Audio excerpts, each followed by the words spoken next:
Meus queridos, nós estamos falando nesses dias sobre coisas essenciais. E temos insistido de que a essência não significa algo desnecessário, justo o contrário. A essência é algo muito importante, amém? É preciso que haja essência. É triste quando a gente vai chupar um picolé e alguém pergunta qual é o sabor, e a gente diz assim, o sabor eu não sei, sei que é vermelho. Porque não tem essência de nada, tem só uma simulação. E nós, como cristãos, queremos ser cristãos de verdade. Não queremos ser uma simulação de cristão, nós queremos ter a essência, nós queremos ter a base bem firmada. Amém? Amém? Glória a Deus. Então, vamos falar sobre batalha espiritual e libertação. Pastor, mas isso não é da essência, esse negócio não é. Calma. Eu vou ministrar o seu coração, pela graça do Senhor, a respeito disso hoje, de uma maneira que você vai ver sim que existe um nível de batalha espiritual que faz parte da essência. Amém? Faz parte da essência. Quando nós começamos a caminhar como cristãos, aos poucos nós vamos entendendo que existe uma batalha espiritual em todo lugar e o tempo todo. Em todo lugar e o tempo todo. De modo que ou você faz batalha espiritual, ou você sofre batalha espiritual. Ou você agride, ou você é agredido. Pastor, você está muito violento hoje. Calma aí, meu querido, que eu te explico. Sim, existe um diabo que te odeia. E um Deus que te ama, aleluia. Mas é verdade que existe um diabo que te odeia. Por quê? Porque ele sabe o futuro dele. Que é condenado no lago de fogo que arde com enxofre, a saber, a segunda morte. E ele sabe o teu futuro. Ele sabe que se você entregar a vida para Jesus, você vai para o céu. Então ele te odeia. Na verdade, ele odeia todas as pessoas. Por quê? Porque Deus, quando foi criar o ser humano, ele disse, façamos a nossa imagem conforme a nossa semelhança. Quem é o ser que Satanás mais odeia? Deus. E cada vez que ele olha para você, é um memorial de Deus. Cada vez que ele olha para o ser humano, ele fica confabulando as piores maneiras de massacrar, torturar, fazer padecer o ser humano aqui na terra, sofrer aqui na terra, e depois padecer eternamente, junto com ele, o próprio diabo, no inferno sofrendo. O diabo quer te matar. Sabia disso? Você sabia dessa? Sabia? Todo mundo sabia? O diabo quer te matar. Mas não matar simplesmente no sentido de morrer. Ele quer trazer desgraça e sofrimento para você aqui na terra. Ele quer que você seja castigado pela eternidade do castigo que foi feito para ele. Porque nós vimos semana passada que o inferno foi feito para o diabo. Ele quer levar as pessoas para o castigo que foi feito para ele.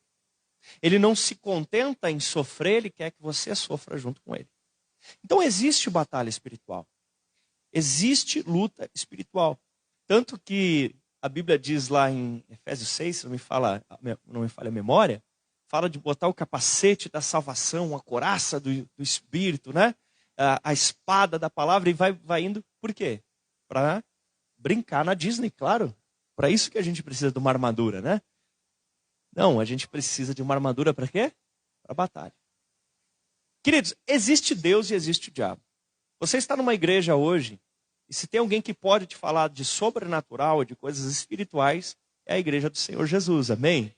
Aqui se fala de sobrenatural. A coisa mais sobrenatural que existe é crer que Deus se transformou num homem e nasceu de uma mulher que era virgem. Que ele morreu e ressuscitou dos mortos. E hoje está vivo novamente. E virá para buscar aqueles que nele creem. Punir aqueles que seguem as trevas. E dar o devido fim a cada coisa. E a devida eternidade ao que for preciso. Isso é sobrenatural. Isso é sobrenatural. Então, existem anjos, existem demônios. E nesse momento, enquanto eu vos falo, eles estão em guerra.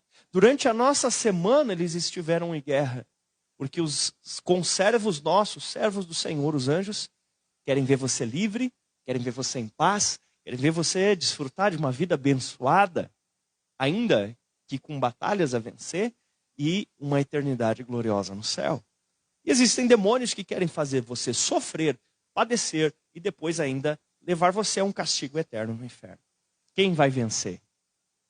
Na verdade, não é quem vai vencer, quem já venceu. Jesus já venceu. A questão é de que lado você quer ficar, do lado do diabo que perdeu ou do lado do Jesus que venceu. Não é uma questão de quem vai ganhar, é a questão de que lado você vai ficar, de quem já ganhou ou de quem já perdeu. Simples escolha, decida certo. Amém?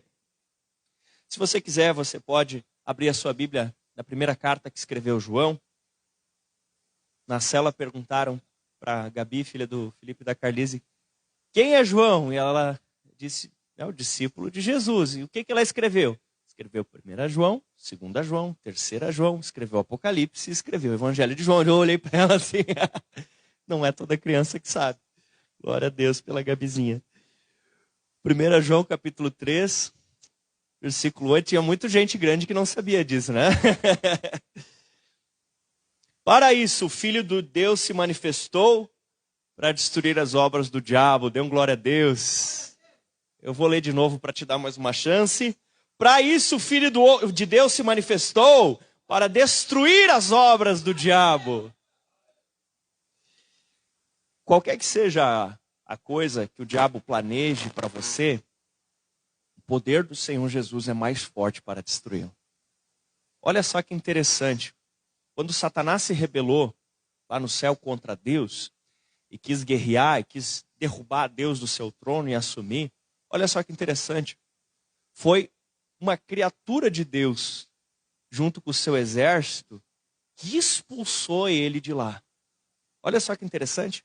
Na guerra que aconteceu antes de você nascer, lá no céu, onde Lúcifer, então, conseguiu enganar 30% dos anjos e dizer assim, nós vamos derrubar Deus, nós vamos assumir o controle do céu.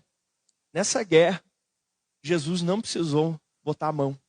Porque uma das suas criaturas, a saber, o arcanjo Miguel, capitaneou demais anjos e eles expulsaram aquele então querubim da guarda ungido, expulsaram ele e este veio a se tornar Satanás. Olha só que interessante. Quantos arcanjos Miguel existem? Um só. Mas você sabia que se Jesus faz isso aqui, ele pode criar 1 milhão de arcanjo Miguel agora, nesse exato momento? Mas ele só precisou de um para expulsar a Satanás. Não existe, como às vezes aparece nas redes sociais, o diabo e Jesus jogando jogo de pulso, né? Jogando aqui, como se... Isso chega a ser uma piada, porque é incomparável. O poder de Satanás em relação a Jesus é nada. Nada. É nada. O poder de Satanás em comparação a Jesus não dá para fazer nem um chinelo de dedo para Jesus botar no pé. Não dá. É pequeno demais. É irrisório diante do Senhor. Jesus pode criar nesse exato momento uma nova criatura que enfrente Satanás e o derrote. Porque Deus, ele é todo poderoso. Amém? Agora precisamos entender que esses seres, simplesmente em relação à sua natureza, são mais fortes que nós, seres humanos. Isso é verdade. Nenhum de nós pode sair no soco com o capeta e achar que vai ganhar. Um dia, na minha adolescência, né, estava eu e alguns discípulos meus em casa e a gente posou juntos, né? Orou e tudo. E daí, durante a noite, eu tive um sonho. No sonho, eu sonhei que eu estava lutando com Satanás.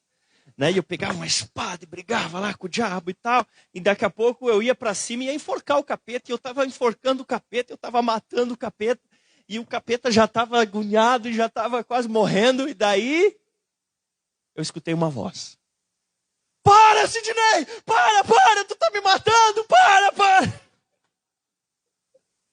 Era um dos guris.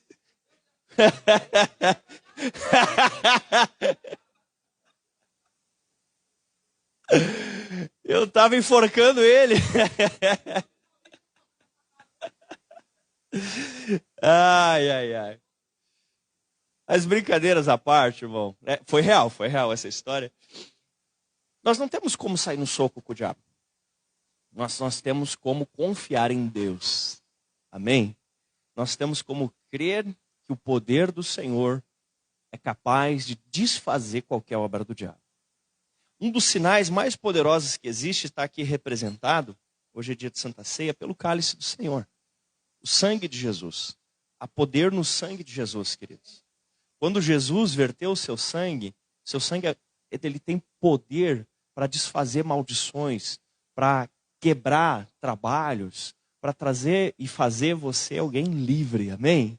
Alguém livre. Então creia no poder de Jesus. Nós, sim, como ser, como pessoa, somos fracos. Não temos condição de enfrentar no soco nem o mais fraco dos demônios. Mas com o poder do Senhor Jesus Cristo, nem Satanás consegue nos arrastar para o inferno. Uau! Pelo poder do Senhor Jesus Cristo. Você crê nisso? Ah, mas tem trabalho que é difícil demais, tem situação que é complicado. Não. Para o Senhor Jesus, todas essas coisas são fáceis de resolver. Conecte o seu coração com Jesus. E você não precisa ter medo. Amém? Conecte-se. Um dia, eu estava dormindo, e dessa vez não foi sonho, foi uma visão espiritual mesmo. E nesse momento sumiu tudo. Eu via numa visão assim, sumiu as paredes, sumiu o chão, sumiu tudo. Desapareceu, só ficou eu e a cama. De repente apareceu um ser que, na minha interpretação, parecia ser Satanás. E eu, naquele momento, fiquei com muito medo. Muito medo mesmo. É aquela presença maligna encheu aquele lugar. E eu pensei assim, a primeira coisa, né? O que você acha que eu pensei? Não, a primeira coisa que eu pensei foi: cadê meu celular para ligar para o discipulador? Porque eu fiquei com medo. Foi a primeira coisa que eu pensei. E daí eu pensei mais um pouquinho. Não, mas eu acho que é o capeta em pessoa. Eu vou ligar logo para o pastor. Aí eu disse: não, mas eu não vou ligar para o discipulador nem para o pastor. O que eu estou fazendo? Tem que eu mesmo tenho que dizer: vai embora em nome de Jesus. O que estou eu aqui com medo? Aí eu te repreendo, vai embora agora em nome de Jesus. E aí puf, apareceu as paredes de volta, o chão de volta, tudo de volta, assim, o forro. E aí eu já estava sentado na cama, né, olhando tudo aquilo acontecendo. Então, muitas vezes nós pensamos em pessoas e confiamos: o meu discipulador, o pastor, como eu fiz naquele dia, vai poder me ajudar. E muitas vezes pode te ajudar mesmo. Mas eu quero que você lembre que o que realmente desfaz é o poder de Jesus Cristo. É o sangue de Cristo, é o poder do sangue de Jesus, que te purifica, que quebra as cadeias das trevas. Uma vez, eu estava conversando com uma senhora que ela havia servido as trevas por muitos anos, e eu conversei com ela a respeito de algumas coisas que ela precisava fazer, né, algumas entidades que ela precisava afastar da sua vida, e ela disse assim: não, meu filho, deixa eles quietinhos ali, eles não estão fazendo mal a ninguém, não. Porque ela estava com medo de se desfazer daquilo. Estava com medo de se desfazer, e eu continuei acompanhando ela até o dia da sua morte. E aí, no finalzinho, ela optou por crer somente na salvação no Senhor Jesus Cristo. Porque as pessoas às vezes têm medo de enfrentar as trevas e ter problemas com isso, sabe? Certa vez, Sansão, um juiz de Israel, ele havia enfrentado os filisteus, matado muitos filisteus, e aí subiram vários filisteus até a tribo de Judá, da qual Sansão vinha. Isso está lá em Juízes 13, Juízes 14. E eles foram até os judeus e disseram assim: nos entreguem Sansão. Então, 3.000 homens de Judá desceram até Sansão e disseram assim: Sansão, que você foi matar os nossos opressores, Sansão? Para que fazer isso? Você não sabe que eles dominam sobre nós, Sansão? Agora, vamos lá, vamos te amarrar e te entregar. Olha só a situação. Eles eram oprimidos pelos filisteus. Os filisteus aqui representam o que seriam os demônios para as pessoas hoje em dia, certo? Tudo que eles tentavam fazer, eles plantavam, o filisteu pegava comida. Eles tinham uma menina bonita, os filisteus sequestravam ela para ser usada por alguém deles. Tudo que eles tentavam fazer de bom, os filisteus iam lá e pegavam para eles. E aí Sansão, cheio do poder de Deus, foi lá e matou vários filisteus. E o povo dele chegou e disse: Sansão, não mexe com essas coisas. Se esses 3.000 que foram pedir para o Sansão se entregar para o inimigo, tivesse descido junto com ele para lutar contra o inimigo, que grande vitória teria sido. Mas às vezes tem pessoas que se posicionam da seguinte maneira: não, é melhor não mexer com essas coisas não. Deixa quieto. Não, mas o inimigo está atacando a sua vida. Não, nem fala, deixa quieto, deixa quieto. O povo disse isso para Sansão. Disse: Sansão, você não sabe que ele domina sobre nós? Fica quietinho, Sansão. Deixa ele dominar, fica quietinho que assim. Quando Moisés foi lá enfrentar Faraó e disse: deixa o meu povo ir, né? O povo depois veio para Moisés e disse: Moisés, para com isso, Moisés. Ó, estava ruim, mas agora está pior, porque agora está mais difícil, né? Deixa quieto, deixa o Faraó lá, deixa ele chicotear a gente em paz, deixa. Entende? Tem gente que fala assim: não, é melhor nem falar esse nome. Não, é melhor falar esse nome sim. Vai embora, Satanás, vai embora, demônio, vai embora, espírito maligno. Eu te repreendo em nome de Jesus. Não, mas não mexe com essas coisas. Mexe sim, porque eu não quero ver você sofrer. Se você precisar, eu quero sim dizer: vai embora em nome de Jesus, para todo espírito maligno que estiver te atormentando. Amém? Vocês estão tão quietinhos. Não tem essa de sofrer quieto, não. Não tem essa de aceitar o diabo meter as guampas no teu casamento. Ficou em duplo sentido, não foi a intenção. Mas não era a intenção mesmo. Não aceite isso sabe, quietinho. Não, enfrente a Satanás. Mostre quem manda na tua casa. E não é tu, é o Deus. Declare que é o Senhor Jesus, que é o Senhor da tua casa. Não, eu não posso mover esse objeto, porque... Não, Jesus é o Senhor. Chame a tua liderança, vamos lá na tua casa. Vamos orar pela tua casa, vamos declarar que tua casa agora é do Senhor Jesus. Vamos repreender toda a ação das trevas. Amém? Vamos enfrentar. Não existe posição de parcialidade nesse negócio. Não existe. Não existe. Que imagina lá agora, na guerra, né, da Rússia ou da Ucrânia. Não tem parcialidade. Quem mora na Rússia e da Ucrânia, ou está a favor da Rússia ou está a favor da Ucrânia. Não tem alguém que possa morar nos dois países que não se posicione. A gente pode até ficar meio assim, que está longe, né? Mas os dois estão em guerra. Tem que se posicionar. Tem que se posicionar. Amém? O reino da luz está em guerra contra o império das trevas. Você tem que se posicionar. De que lado você está? Do império das trevas ou do reino da luz? Alguns podem mudar de lado agora ainda, dá tempo, tá? De que lado você está, do império das trevas ou do reino da luz? Ó, Jesus, mais uns mudaram de lado já. Jesus disse: quem comigo não ajunta, espalha. Entendeu? Então, ou você está no time do Senhor, ou você está no outro time. Ah, não, mas eu quero ficar no meio, de boa. Lembra a história do muro que eu contei aqui outro dia? Vou ter que contar de novo, tem bastante gente nova. Olha só, é uma história inventada, né? Diz que tinha lá, do lado um anjinho, do outro lado um demônio, e o camarada em cima do muro. E daí o anjinho ficava do outro lado, parecia que estava brincando de imagem em ação, né? Tudo que é, e balançava, e jogava para um lado e para o outro, e chamava, e dizia: vem para cá. E o demônio sentado, tomando uma aguinha de coco do outro lado. Não falava nada. Aí um dia o cara se indignou e falou pro demônio: ei, vem cá.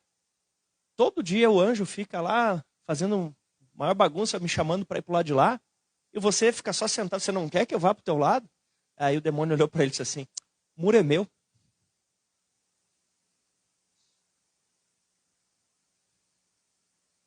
Pastor, onde é que está isso na Bíblia? Vai ler a história do rei Ezequias. Vai ler a história do rei Ezequias. Estava o povo de Israel dentro das muralhas de Jerusalém. Estava o inimigo do lado de fora. Certo? E os curiosos em cima da muralha. Aí quando vieram os mensageiros do inimigo, eles falaram na língua hebraica que o povo em cima da muralha entendia. Eles falaram o idioma que quem estava em cima do muro entendia. Aí as autoridades até falaram: não, fala em outra língua aí que a gente entende. E eles disseram: não, a gente quer que quem está em cima do muro escute. Sai de cima do muro, meu irmão. Siga Jesus Cristo. Tenha fé, Ele é o único que pode te salvar. Não tem religião, não tem credo, não tem filosofia, não tem nada. é Jesus Cristo. Ele é o único que pode te salvar. Amém? Uma coisa interessante. Cada pessoa precisa lidar individualmente com seus próprios pecados. Amém? Cada pessoa precisa lidar individualmente com seus próprios pecados. Você vai ter que dar conta diante de Deus a respeito da sua vida. E isso, a maneira como você viver, as decisões que você vai tomar, se você reconhece Jesus como Senhor ou Salvador ou não, essas coisas vão determinar se você passará a eternidade no céu ou no inferno.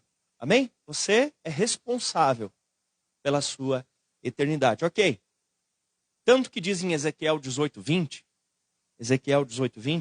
aquele que pecar é que morrerá. O filho não levará a culpa do pai, nem o pai levará a culpa do filho. A justiça lhe será acreditada e a impiedade do ímpio lhe será cobrada. Ninguém vai para o céu ou para o inferno por causa do pecado ou da santidade dos outros. Amém? Ah, mas meu pai é crente há tanto... Várias pessoas que eu já fui falar de Jesus, que eu já fui evangelizá-las, disseram assim, ah, meu primo é de tal igreja há tantos anos. E eu ficava pensando, bom pro teu primo. Né?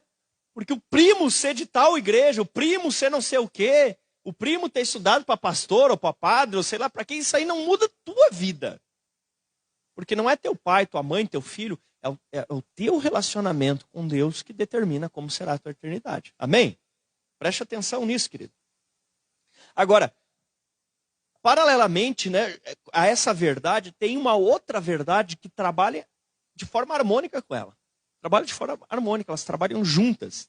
Por exemplo, Neemias 9:2. Diz assim, os da linhagem de Israel separaram-se de todos os estrangeiros, puseram-se em pé e fizeram confissão dos seus pecados e das iniquidades dos seus pais. Opa! O que a gente leu antes? Que ninguém recebe castigo pelo pecado dos outros, certo? Que cada um lida diante de Deus em relação aos seus próprios pecados. Mas aqui fala que eles fizeram confissão dos seus pecados e da iniquidade dos seus pais. Então, eles falaram para o Senhor dos seus pecados e falaram da iniquidade dos pais. Olha só o que tinha acontecido. O povo de Israel havia conquistado a terra prometida, estava vivendo na terra prometida, e o Senhor disse assim, não se casem, não se deem em casamento com os cananeus, que era o povo que vivia ali, porque justamente vocês estão entrando na terra prometida, porque esse povo é pecador demais. Deus está dizendo, esse povo aí pega criancinhas e queima vivas em sacrifício aos ídolos. Esse povo faz coisas terríveis, terríveis, terríveis, e por isso eu vou eliminar eles, se vocês vão morar nessa terra. Não porque vocês sejam bons demais, mas porque eles são ruins demais. Vocês vão entrar e vão morar, e vocês estão proibidos de casar com essa gente, senão vocês vão imitar os mesmos costumes deles. O que eles fizeram? Casaram. Casaram. Eles entraram na terra prometida. Ai, que bonitinha aquela cananeia, né? Foram lá e casaram. Não, mas eu vou educar meus filhos, que é nada. Daqui a pouco já estava fazendo a mesma coisa. Já tinha judeu, né? Queimando os filhos em sacrifício a Moloque. E aí, o que Deus fez? Para salvar o povo, Deus, né, deu-lhe uma tunda de vara. Ele pegou o povo e colocou eles como exilados na Babilônia. A Babilônia veio, desterrou eles e levou eles como exilados para morar na Babilônia. E aí eles passaram lá 70 anos sofrendo. E depois disso o Senhor permitiu que então eles voltassem de novo a ocupar a terra prometida. Eles voltaram à terra prometida. Sabiam que tinham sido expulsos 70 anos atrás, os seus antepassados, por causa do pecado. Sabiam que um dos pecados era casar-se com essas cananeias, esses cananeus. E aí, é claro, agora, depois de 70 anos de sofrimento, é claro que eles casaram de novo, fizeram a mesma coisa. E aí vem o sacerdote Esdras, vem o grande líder Neemias, e eles ficam bem doidos com o povo. Se você for ler o livro de Esdras e Neemias, você vai ver que bem doido é um eufemismo. Para ver como Esdras e Neemias ficaram bravos com o povo na hora que viram isso. Mas pensem brabo. Lê lá que você vai ver. Lê o livro de Esdras, lê o livro de Neemias, você vai ver um povo que ficou bravo. E aí, o pessoal diz assim, o Esdras e Neemias exortam eles com muita severidade. E aí eles dizem assim: Senhor, nós reconhecemos o nosso pecado. A gente casou com as cananeias que não era para casar. Perdão. E Senhor, hoje a gente reconhece que os nossos antepassados fizeram a mesma coisa. Perdão, Senhor. Como descendentes deles, nós dizemos perdão, Senhor.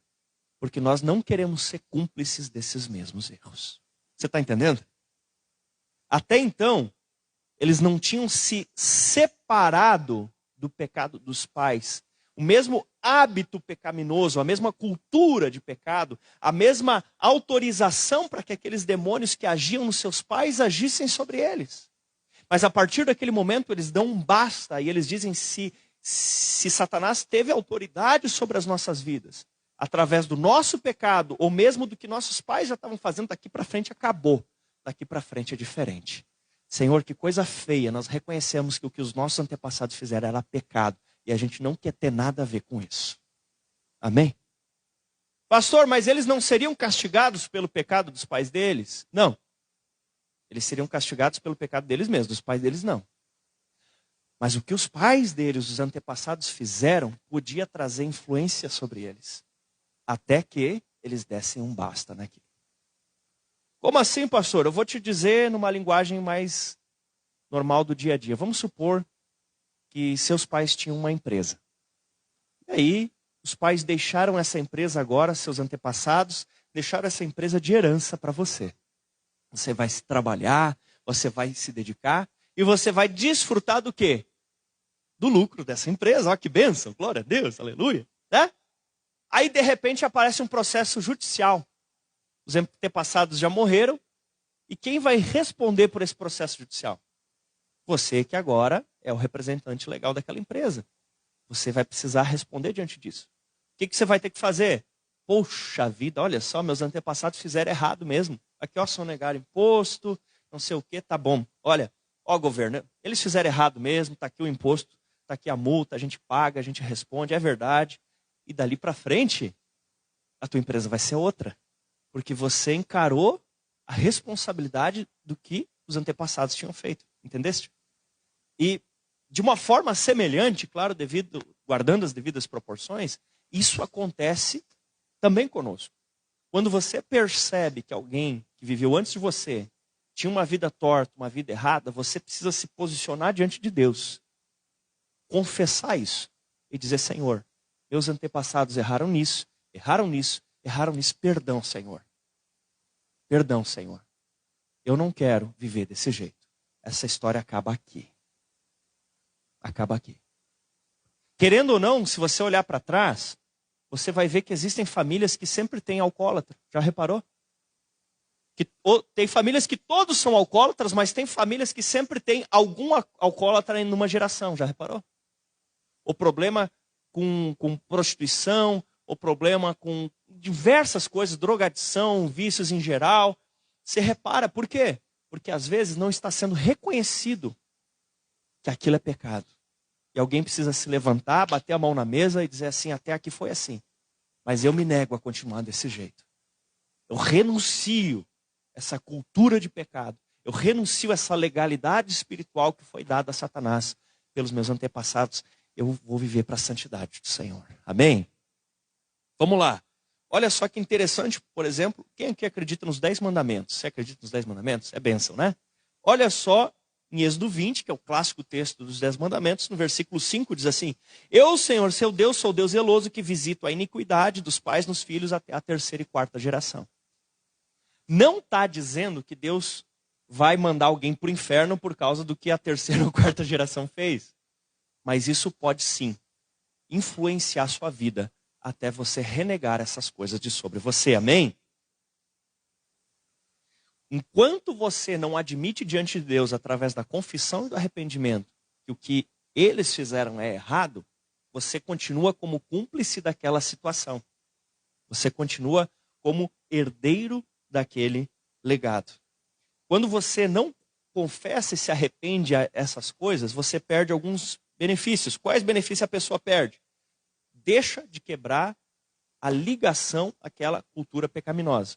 Eu já fui em festa de família que tinha a cultura, e agora estou falando de cultura mesmo, cultura do alcoolismo, por exemplo.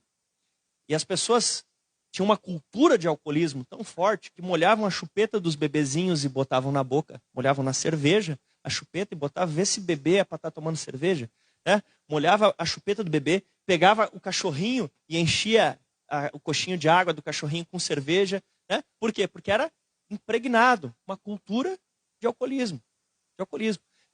Vi uma vez uma outra família, fiquei com muito nojo daquilo, uma família impregnada de uma cultura de promiscuidade, porque o cachorro estava se passando com uma das crianças e as pessoas ficaram felizes, batendo palma, incentivando o cachorro, né, a continuar. Por quê? Uma cultura de promiscuidade, de achar essas coisas bonitas, né? Isso não é normal. Quando você diz, eu tenho nojo dessas coisas. Meus antepassados fizeram, eu não quero saber dessas coisas. Isso é horrível. Senhor, perdão por isso. Quando você diz perdão, você está renegando aquelas coisas do mal. Eu não estou falando para você renegar os seus parentes, porque a Bíblia diz que aquele que não cuida dos seus, especialmente da sua família, negou a fé e é pior do que o incrédulo. Então você tem que amar a família, mas renegar o pecado da família. Renegar o pecado da família. Amém? Amém? Houve, por exemplo, agora, você talvez viu na TV, alguns russos que disseram assim, sou russo, mas eu não apoio essa guerra. Você já viu? Teve alguns que fizeram, não apoio, eu sou contra. Então o que eles fizeram? Não renegaram suas origens, mas confessaram que aquilo que está sendo feito está errado. Se posicionaram diante de uma situação. E você precisa assumir posição. Você precisa identificar o que está errado, o que é pecado seu e o que é iniquidade, ou seja, o que vem através das gerações. O que mais que a pessoa que não confessa, ela perde? Ela deixa de destruir a legalidade, a interferência de Satanás concedida por seus pais. Os pais são autoridades sobre a nossa vida. Então, aquilo que os pais vão ministrando sobre a criança, aquilo vai entrando na vida dela. Então, pais que vão concedendo autoridade, ação das trevas sobre a vida da criança. Tem pais que ficam, mas tu é um ordinário mesmo, tu nunca vai prestar para nada na tua vida, né? Aí o diabo diz, poxa, eu posso trabalhar para que essa criança nunca faça nada que preste na vida, porque o pai e a mãe deixaram, o pai e a mãe são autoridade sobre a vida dela, né? A menina bota uma roupinha um pouquinho diferente e diz assim, mas tu vai ser o... né? Aí o diabo diz, posso transformá-la nisso, os pais estão autorizando, eu vou lá em cima, né? Aí fala pro rapaz, tu nunca vai arrumar um emprego que preste. O diabo diz, opa, me entregaram uma chave aqui, né? Mas chega um momento que a pessoa entrega a vida para Jesus. E aí ela tem que dizer, Senhor Jesus, eu entrego a minha vida para ti. Eu renuncio às trevas. Eu renuncio tudo isso e aí uma nova história passa a acontecer sobre a sua vida. Amém? Mas de repente, nessa caminhada, ela pode descobrir que, por exemplo, os pais levaram ela para fazer algum tipo de consagração, que deveria existir uma palavra melhor para isso, né? De abração, sei lá. Levar a pessoa para receber o mal, para fazer algo maligno sobre a sua vida. Levaram ela. E você talvez olhe para trás hoje isso e você quer confessar isso diante de dizer, Senhor, a minha família fez tal e tal coisa pecaminosa e até me levaram para participar de tudo isso. Hoje eu confesso diante de ti essa iniquidade da minha família. E eu renuncio em nome de Jesus. Amém? E quando você entrega a vida para Jesus, é como se você tivesse uma grande casa. Por exemplo, esse prédio aqui. Eu tenho um molho de chaves desse lugar aqui gigantesco. E eu tenho as chaves da porta da frente, mas eu tenho várias pequenas chaves de várias salinhas. Você entrega a vida para Jesus, você entrega a chave da porta da frente para o Senhor Jesus. Mas às vezes você deixou escondido em algum armáriozinho, você deixou alguma tranqueira escondida ali, né? Algum tipo de consagração, algum tipo de guia, alguma coisa que você não entregou ao Senhor, alguma coisa que você ainda deixou. E chega um momento que você diz assim, eu não quero mais isso para a minha vida. Eu confesso, eu abro mão, eu quero andar na luz. Amém? O que mais? Quando você não confessa, você deixa de quebrar o ciclo. Mas quando você confessa, você protege a sua descendência. Porque tem demônios que eles se acostumam a viver dentro de uma família. Eles gostam de viver dentro daquela família. Mas quando você renuncia a isso e você diz, não quero saber, você quebra aquele ciclo e quebrando esse ciclo, você protege a sua descendência também. Amém? Você está expulsando aquela ação das trevas da sua família. Resumindo, confessar, admitir, pedir perdão, libera você de uma cultura de pecado, arranca a legalidade das mãos de Satanás e protege a sua descendência. Aleluia! Glória a Deus! Ninguém vai para o inferno por causa do pecado dos outros. Porém, a sua vida pode ser influenciada, sim, pela ação, pela vida que os seus antepassados viveram, se você não se posicionar. Que tipo de influência existem? Eu vou falar alguns tipos de influência. Por exemplo, você já ouviu falar do pecado de glutonaria? Já ouviu falar? Em português é normal, né? Comer demais. Mas o texto aqui está falando, a palavra grega komos, está falando da procissão que era feita a um pseudo-deus, uma divindade pagã chamada Baco. Então eles faziam essa procissão noturna cheia de exageros, né? Faziam os bacanais, que era tipo um carnaval, né? Então eles adoravam esse demônio, essa pseudo-divindade, adoravam através do quê? De exageros. Então eles comiam demais, se embriagavam demais, praticavam perversão sexual demais. Isso era então chamado de komos, que era essa festa em honra a esse demônio chamado Baco. Em português traduziram isso por glutonaria. Então, na verdade, está mais relacionado a exagero. Ora, o que é um exagero? Exagero é um vício. Né? Vício é um tipo de exagero. Às vezes, você percebe famílias com problema de vício em jogo, de vício em drogas, de vício em pornografia, até vício em comer demais mesmo, vício em tanta coisa. Mas de repente você olha para trás, identifica isso na sua família e você diz, a minha família era assim, mas daqui para frente vai ser diferente.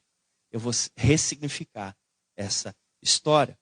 Outra coisa, feitiçaria. Feitiçaria vem de farmaqueia, de poções místicas, que inclui drogas. De repente você olha para trás e você vê um problema de drogadição que passa de geração em geração, mas hoje você bota um basta nisso. Você percebe que por acaso você foi influenciado pela geração anterior e que você já está influenciando a sua próxima. Porque sim, você ficar em cima do muro ou você ficar do lado errado do muro, não é prejuízo só para você, é prejuízo também para os teus filhos. Então, se você ama seus filhos, toma uma posição hoje de andar no lado da luz. Se você ama a sua descendência, tome uma posição hoje de quebrar os laços do diabo. Amém? Porque essas coisas atraem demônios. Os pecados não apenas afastam Deus, mas também atraem a ação de Satanás. E nas feitiçarias se inclui todo tipo de coisas, drogadição, benzimentos, tarô, búzios, trabalhos, copos, compassos, bruxarias, magias, adivinhações, leituras de mãos, necromancias, todas essas coisas. Os pecados, eles chamam a ação de demônios. E se porventura você olha para trás e vê que você ou algum dos seus antepassados mexia com essas coisas, hoje você bate a mão na mesa e diz, basta, chega. Eu confesso que está tudo errado, perdão, Senhor, daqui para frente é uma nova história. Amém? Você pode ser o registro que fecha o fluxo demoníaco sobre as suas gerações. Você pode dar uma glória a Deus por isso? Quem vai ter uma descendência abençoada aqui? Oh, glória a Deus, aleluia. Idolatria. Pastor, o que é idolatria? É qualquer coisa ou pessoa que você adora que não seja Deus, né? E às vezes idolatria pode ser a um hábito, a uma coisa, mas de uma forma especial, organizada, a construção de símbolos, de imagem dessas coisas, que pode ser, a Bíblia fala que não deveríamos fazer nem imagens de animais, nem imagens de corpos celestes, nem imagens de pessoas, nem a imagem do próprio Deus. Nós não deveríamos fazer, nós deveríamos adorar apenas ao Senhor nosso Deus, amém? Então, todo esse tipo de coisas ele também, e no Salmo 115, 8, traz uma coisa muito interessante a respeito da idolatria, que traz a assemelhação de quem adora com aquilo que é adorado. Então, por exemplo, se você adora alguém que é considerado responsável por guerras, o que você percebe de uma família que adora um ser, uma entidade, uma pessoa, uma imagem que é responsável por guerras? você às vezes pode observar que naquela família tem muita violência, muita briga, muita discussão. Talvez se você para pensar um pouco, diz assim, poxa, minha família, ela adorava um ser, uma imagem, que é responsável por tal coisa. E todas as gerações têm passado. Para um pouco e pensa, você não consegue? Começa a observar. O que a sua família tinha o costume de adorar? Que pessoa, que ser, que coisa, que objeto? O que a sua família tinha costume de adorar? As pessoas acabam atraindo, se assemelhando àquilo que eles adoram. E às vezes parece ser uma coisa boa e é uma coisa ruim. Não, controla, né?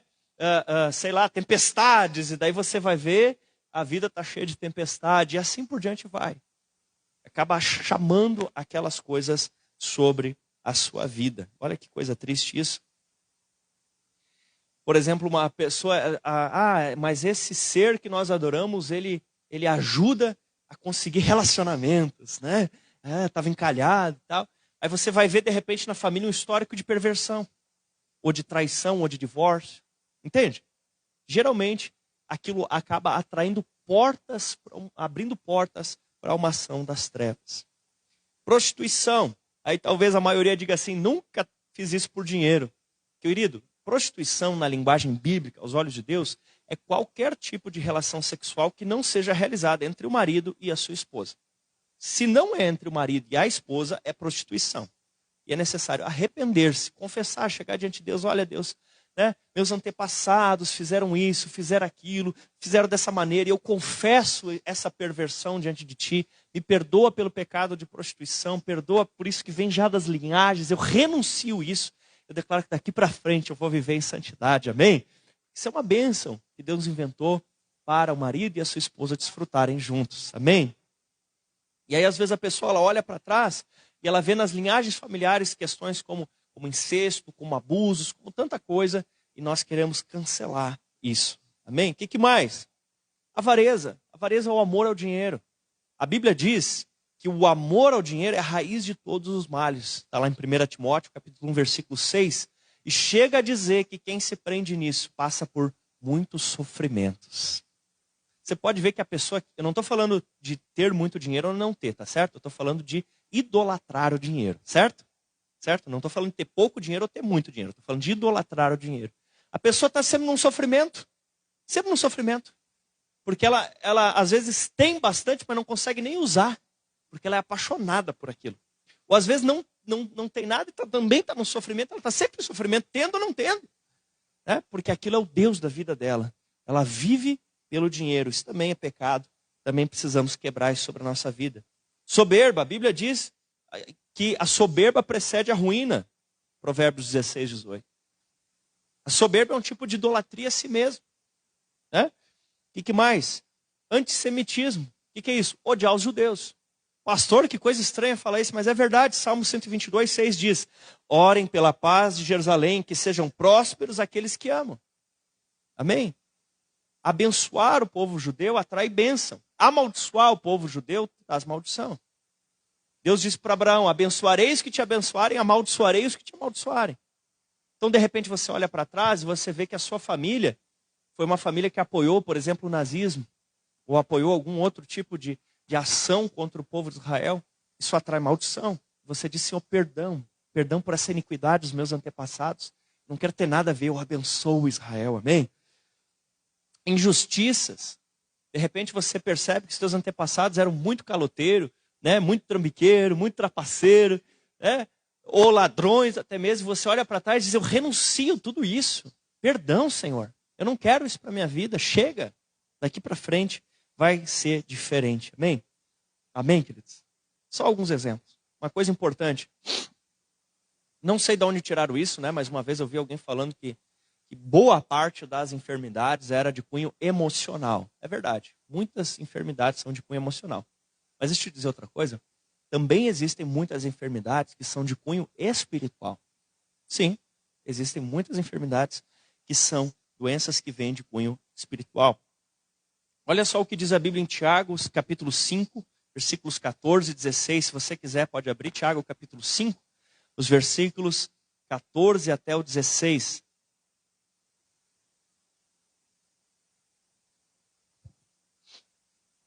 Se você já encontrou, pode me acompanhar, senão você pode ouvir Tiago 5, 14 ao 16. Está entre vocês alguém doente, que ele mande chamar os presbíteros da igreja. Então, primeira coisa, se você ficar muito doente, peça para chamar algum líder aqui na igreja para ir lá orar por você, amém? Pode chamar. Chama e diz, estou doente, por favor, vem aqui orar comigo, e alguém com certeza vai lá, seja seu líder de célula, seja um líder de rede, seja nós os pastores, alguém vai poder estar orando por você. Então, adoeceu, manda chamar alguém para orar por você. Estes orem sobre ele, unjam com óleo em nome do Senhor, e a oração feita com fé curará o doente e o Senhor o levantará.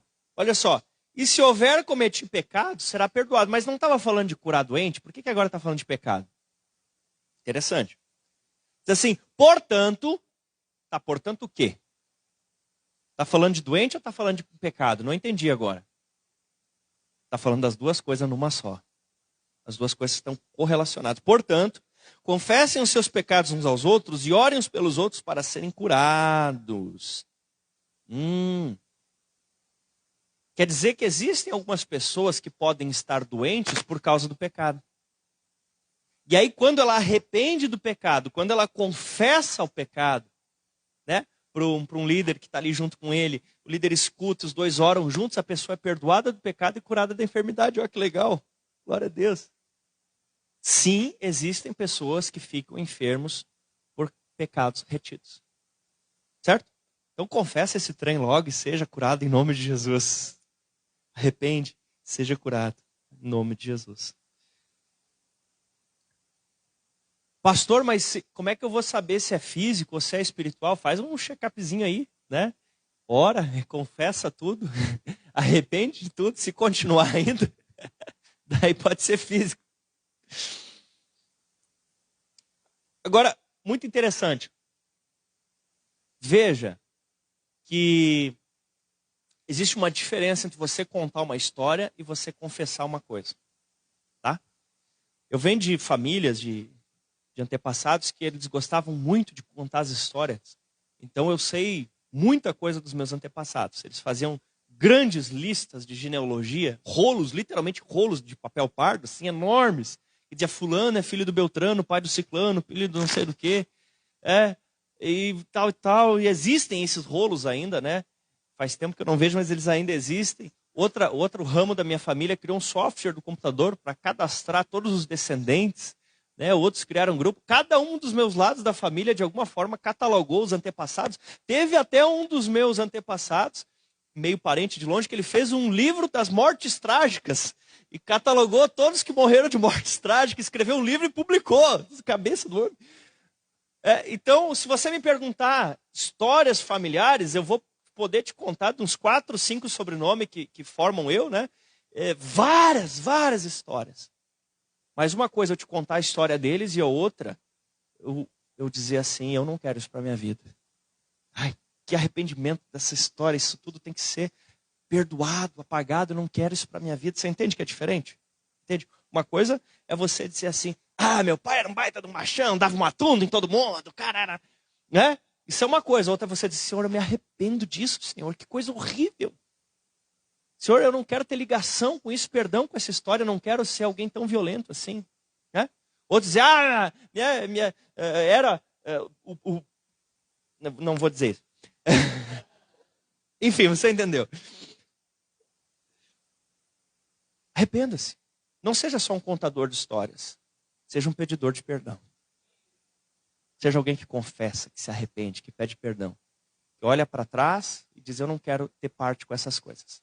Eu não quero ser herdeiro dessas coisas. Eu, daqui para frente, quero caminhar de uma maneira diferente. Amém? Eu não quero trazer uma herança ruim. Uma história que eu gosto de contar é como a minha avó lavava roupa. E alguns já conhecem, mas acho que é importante repetir. Vou te dar 2 opções e você me diz como a minha avó lavava roupa. Certo? Bom, tinha um valo, que era um desvio de água do rio, perto de casa. E essa água conduzia para o moinho do vô que era tocado a água. Então a avó descia até esse valo, ela pegava as roupas, descia até lá, e daqui para frente eu vou te dar 2 opções. Letra A, ela colocava todas as roupas dentro de um lençol, amarrava, e pegava aquele lençol e batia dentro da água até que a roupa ficasse limpa. Letra B, ela pegava peça de roupa por peça, passava sabão, batia na tabuinha, batia na pedra, jogava dentro da água, enxaguava, ensaboava, lavava de novo, aí pegava outra peça de roupa, fazia o mesmo processo. Essa é a letra B. Como a minha avó lavava a roupa? Letra A ou letra B? Letra B. Porque se você jogar toda a roupa dentro de um lençol, né, amarrar a ponta e só bater, não vai dar certo, não vai desencardir as meias. Principalmente se você tiver filho que gosta de andar sem tênis. Mas se você pegar roupinha por roupinha, esfregar, esfregar, esfregar, esfregar, esfregar, você vai limpar. O que você tem que fazer? Os pecados. Só dizer assim, perdão, Deus. Você escuta uma mensagem que nem essa hoje, aí você diz, perdão, Deus, posso tomar Santa Ceia? Assim, você está só fazendo a trouxa. Não sei se você está fazendo a trouxa de roupa, a trouxa de pecado, ou se fazendo de trouxa. Está só fazendo a trouxa. Perdão. Não. Pega a meinha lá, pega o chulezinho lá, passa sabãozinho e esfrega. Senhor, eu fiz tal coisa, perdão. Senhor, olha isso que meus antepassados viveram, que eu vivi por um tempo. Perdão, Senhor. Entende? Coisinha por coisinha. Você não pode ouvir uma mensagem como essa e não ter nada para falar com Deus. O que você precisa confessar hoje? O que você precisa pedir perdão? O que você precisa conversar? Você tem alguma coisa que você precisa pedir perdão para o Senhor? Confessar, sabe?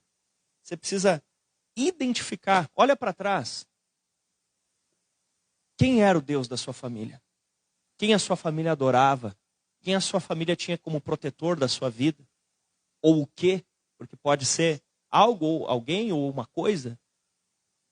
Quais os pecados que você identifica que são repetitivos durante as linhagens?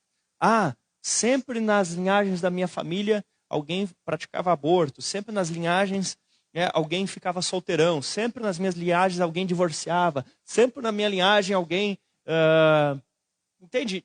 Ficava maluco. E você começa a observar que aquilo é repetitivo. E você olha para trás e diz, não, eu não quero isso para a minha vida. Chegou uma hora que o povo que tinha voltado para Israel teve que dizer, não, nosso povo já saiu daqui, foi exilado na Babilônia por 70 anos por causa disso. Não, a gente não quer mais isso. Amém?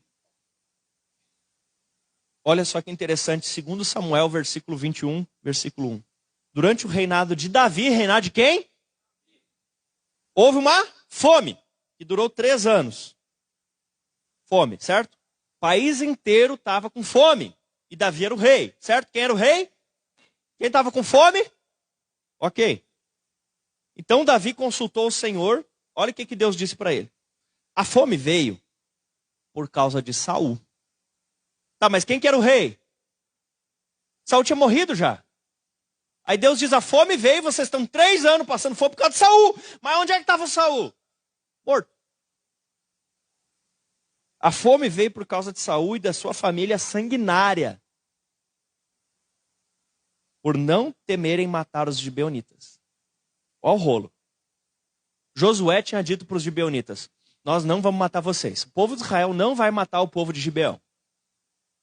Ele era o líder, o responsável pelo povo, certo? Anos se passaram, Saul se tornou rei. O que Saul fez? Matou os gibeonitas.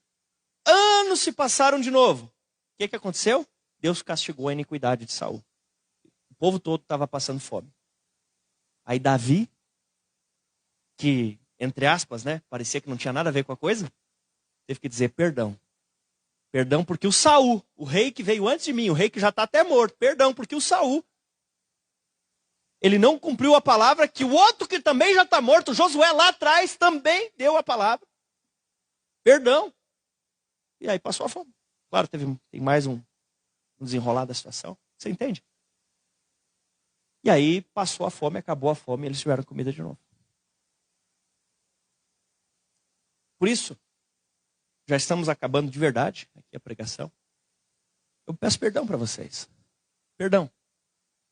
Perdão se alguém na história dessa igreja te feriu, te machucou. Perdão se eu te machuquei. Perdão se a pastora Tássia te machucou. Perdão. Perdão se algum pastor que passou antes de mim te machucou. Perdão se algum líder que passou antes do líder que você tem hoje te machucou. Perdão.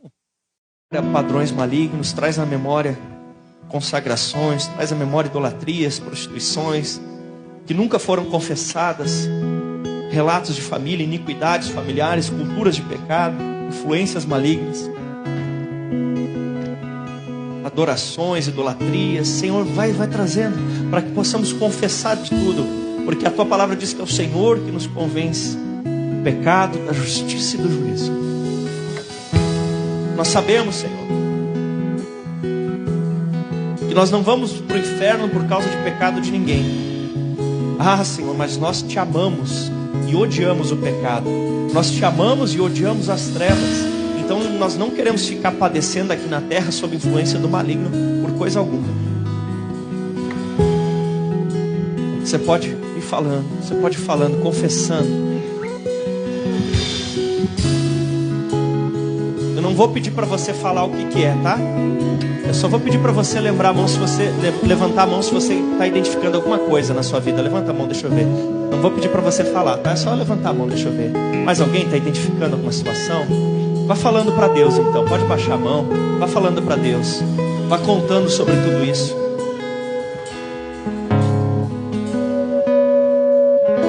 A primeira coisa que todos nós precisamos é passar para o lado certo do muro.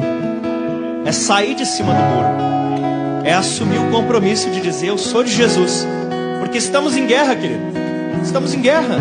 As trevas querem te derrubar. O Senhor quer te salvar. Estamos em guerra. Deus quer te levar para o céu. Satanás quer te levar para o inferno. Não existe um meio termo. Não existe melhor eu não mexer com isso. Não. Ou você vai estar de um lado ou está do outro. Eu te convido, passe para o lado da luz. Passe para o lado do Senhor Jesus Cristo. Se você quer fazer isso, entregue a tua vida para Jesus agora.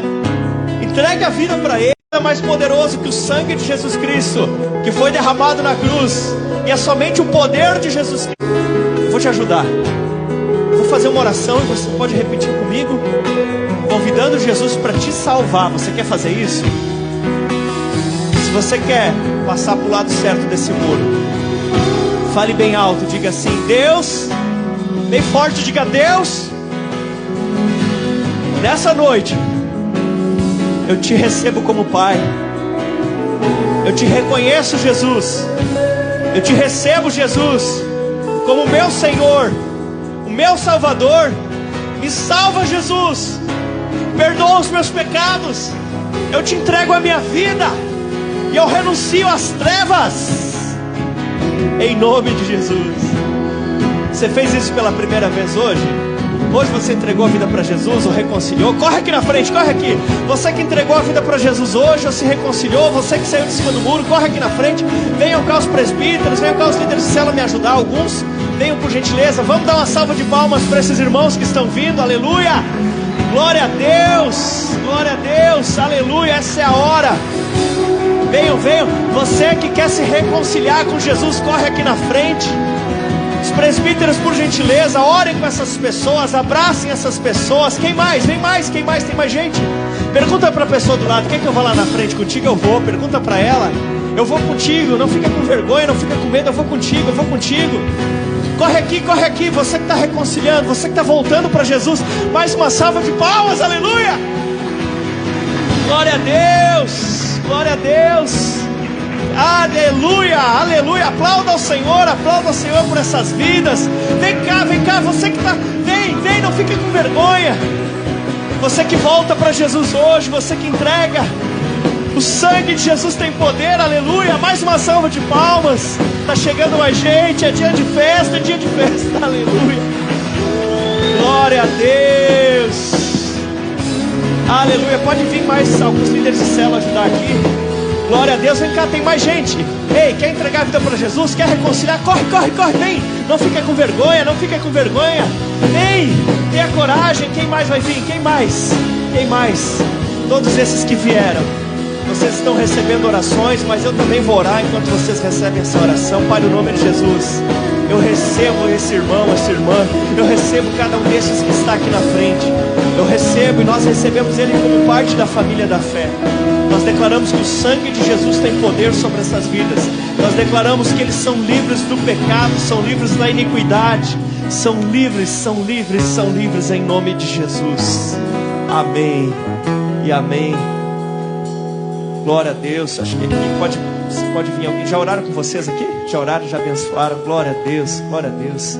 Aqueles que vieram à frente já ganharam um abraço, já receberam uma oração, podem regressar ao seu lugar. E aquelas pessoas ao redor que sentam perto, quando a pessoa voltar para o seu lugar, dá um abraço nela. Diga assim: seja bem-vinda, família. Seja bem-vinda, parabéns. Você é corajoso, você é vencedor. Você escolheu o lado certo. Você escolheu o lado de quem já ganhou, que é Jesus. Jesus já ganhou. Você escolheu o lado certo. Aleluia. Glória a Deus. Glória a Deus. Meu irmão, tem mais para você hoje. Tem mais para cada um de vocês.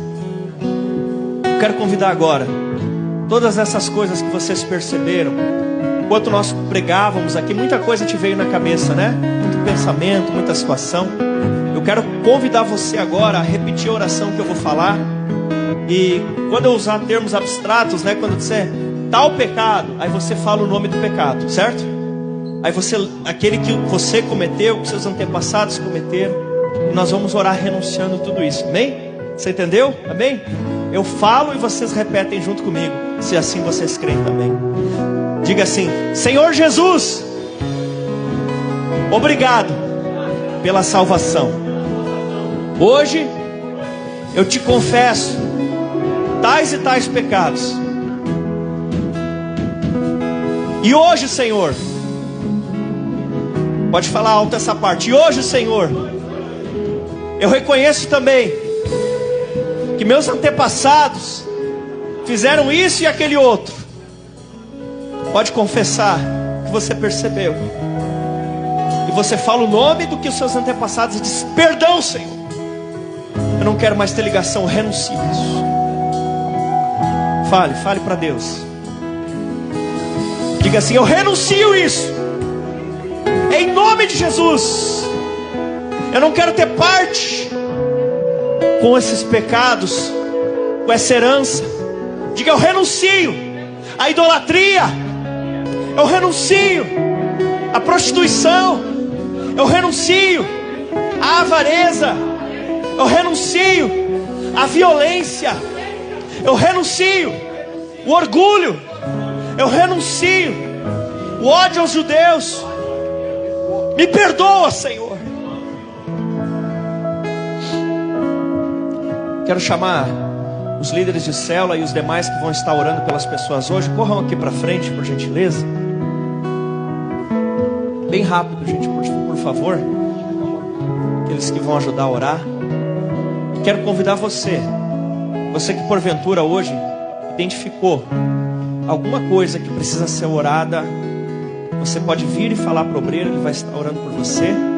Mas especialmente você que talvez desde o início do culto, em algum momento, sentiu algum tipo de tontura, algum tipo de dor de cabeça, algum tipo de peso, uma sensação ruim. Venha cá, nós queremos orar pela sua vida, amém? Venha cá, acho que tirem a mesa da ceia um pouquinho aqui para facilitar. Obrigado, queridos. Venha cá, eles vão estar orando por você, amém? Pai, no nome de Jesus, eu quero apresentar meus queridos irmãos nessa noite e te clamar, Senhor, que haja liberdade nesse lugar. Capacita cada um desses obreiros, em nome de Jesus. Pastor Rafa, por gentileza, unge a mão dos obreiros. Nós consagramos e te clamamos, Senhor, que venha sobre esses obreiros agora a unção e a autoridade para ministrar sobre a vida dessas pessoas, em nome de Jesus. Amém, amém. Podem começar aqueles que já receberam óleo, podem começar a orar pelas pessoas. Vem cá receber oração. Você que sentiu alguma tontura, alguma dor de cabeça, algum peso, alguma queimação. Obreiros, às vezes pode ser também a cura de uma enfermidade. Analise essa situação, tá? Podem começar a orar aqueles que já receberam óleo.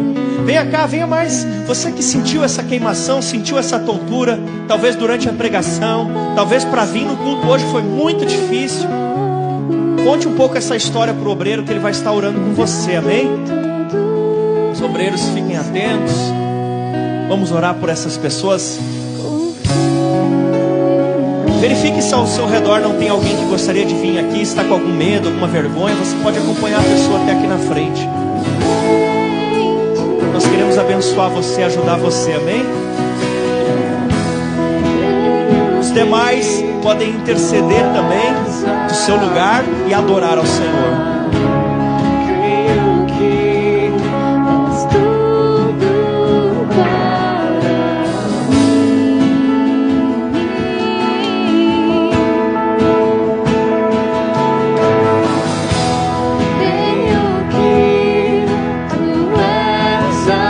Obreiros, repreendam toda ação das trevas. Repreendam, cancelem, mandem embora tudo que vem do diabo. Declarem que o sangue de Jesus tem poder sobre essa vida. Você que vai vir pedir oração, conte por que você está vindo pedir oração. Em nome de Jesus, espíritos de enfermidade agora fora. Em nome de Jesus, espíritos malignos que prendem agora saiam. Em nome de Jesus nós cancelamos espíritos familiares, espíritos hereditários, maldições agora sejam quebradas em nome de Jesus. Ciclos de desgraça, ciclos de pobreza caiam por terra agora em nome de Jesus. Nós cancelamos, nós declaramos que não queremos mais ligação com as trevas. Nós nos arrependemos e pedimos perdão do Senhor.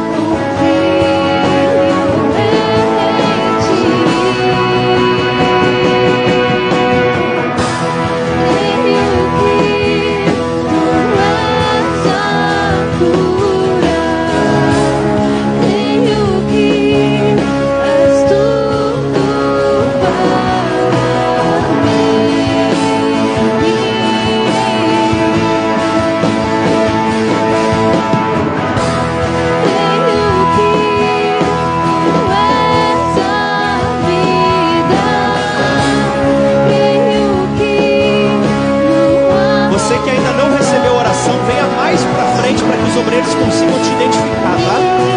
Você que ainda não recebeu, vem um pouco mais para frente para que os obreiros identifiquem você. Isso, muito obrigado. Vamos orar, não se distraia. Não converse outros assuntos. Não se distraia, clame a Deus, clame a Deus.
Fizemos uma coisa antes.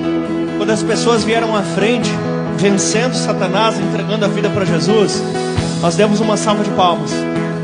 Agora tem muitas pessoas vindo à frente também, vencendo o medo, vencendo a vergonha, vencendo as trevas.